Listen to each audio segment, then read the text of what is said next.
The First Punic War, Part 2. Sometimes, history turns not because of kings or empires, but because of something as fickle as the wind. For Rome and Carthage, the wind that swept across the Mediterranean carried with it the smell of salt, the stench of blood, and the heavy scent of impending ruin. 1. Rome brings the war to Carthage. In 256 BCE, Rome made a bold decision that no Roman army had ever attempted before. They would take the war across the sea and strike directly at the Carthaginian homeland in North Africa. The Senate placed its faith in Marcus Aurelius Regulus, a stern and ambitious consul whose confidence matched Rome's growing pride. For generations, Rome had been a land power, its soldiers trained to fight on solid ground with shields locked and spears bristling. Now, for the first time in their history, they crossed the waters of the Mediterranean with an army, protected by a hastily built fleet.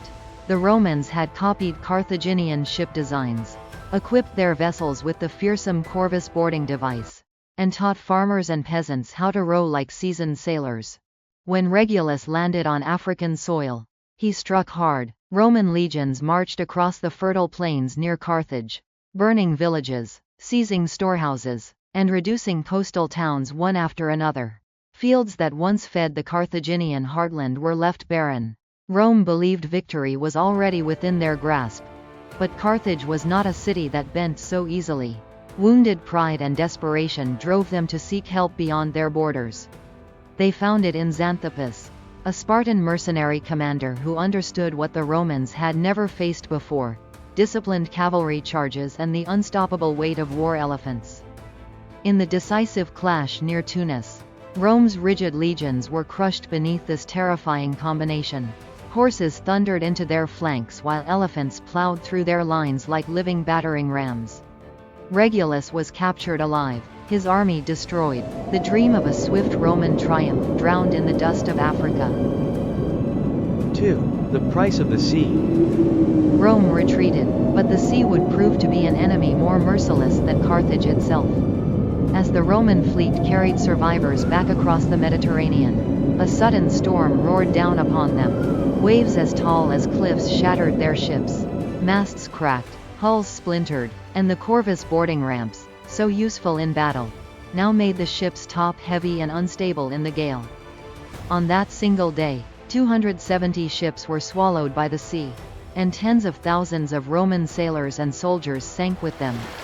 It was a disaster so vast that it nearly erased a generation of Roman youth. Hands mourned, the Senate panicked, and for a moment, it seemed as if the Republic might collapse under its own ambition. And yet, Rome did not quit. If the fleet was lost, they would build another. If soldiers died, new legions would be raised. Defeat, whether by storm or spear, was not a reason to surrender, it was a lesson to be endured. This relentless resilience stunned even Carthage. The Romans' stubbornness was their greatest weapon. 3. 2 decades of deadlock. For the next 20 years, Sicily remained the battlefield where the two giants clawed at each other. The island became a land of shifting borders, where towns changed hands again and again, and blood soaked the fields that once grew wheat and olives. Carthage relied on its mighty navy and fortified cities, using wealth to hire mercenaries from across the Mediterranean: Spaniards, Gauls, Numidians, and Greeks. Rome, in contrast, relied on citizen soldiers, year after year conscripted from farms, each campaign draining more men and more silver. The cost was unbearable. Rome teetered on the edge of bankruptcy. Citizens were taxed beyond reason, and every household bore scars of loss. But instead of breaking, the Republic hardened. Their spirit, like iron in the forge, only grew stronger the more it was hammered. Both powers suffered, but neither would yield. Sicily became a graveyard of ambition. 4. Catulus, the man who changed the war.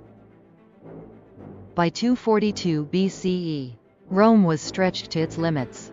Desperate, they scraped together the last of their resources to build one final fleet. This gamble would either save them, or ruin them forever. The command was given to Gaius Lutatius Catulus. Unlike his predecessors, Catulus did not trust chance. He drilled his sailors relentlessly, teaching them to row as one body and maneuver with precision. Every movement was rehearsed until discipline replaced inexperience. The new fleet was not just a collection of ships, it was a weapon forged with care. Meanwhile, Carthage was collapsing under its own exhaustion. Wars are not won by courage alone, they are won by coin. Carthage's treasury was empty, its people weary, they could no longer maintain their once invincible navy. Instead, they were forced to send a makeshift supply fleet to Sicily, hoping to feed their starving garrisons there. It was a desperate gamble, and Catullus was waiting. 5. The Battle of the Agates, the final blow. On March 10, 241 BCE, the two fleets met off the Agates Islands. West of Sicily, nature seemed to conspire against Carthage. Strong winds blew against their heavy supply ships, slowing them down, while the lighter Roman fleet, well-trained and hungry for victory, closed in swiftly. The old Corvus device had been abandoned.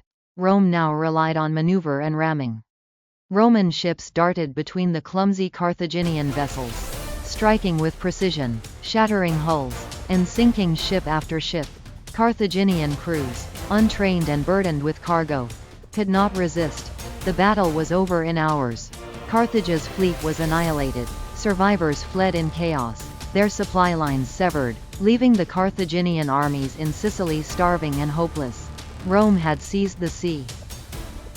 6. A humiliating peace.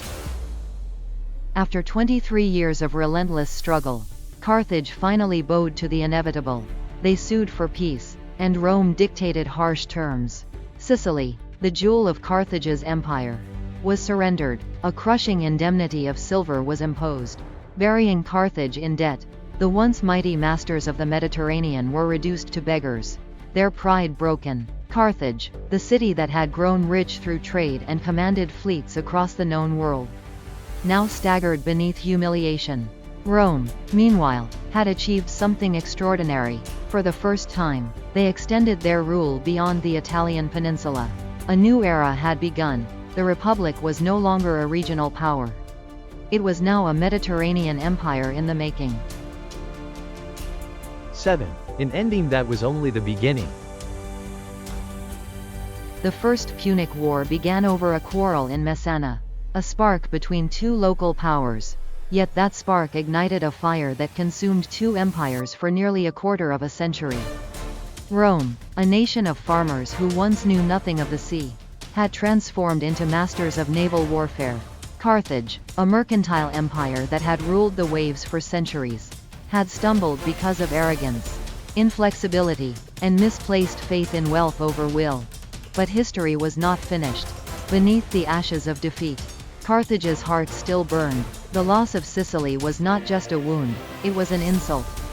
A humiliation carved into the soul of a people. Out of this bitterness, a vow was forged, and from that vow would rise a name that Rome would one day learn to fear more than any storm, more than any fleet: Hannibal Barca.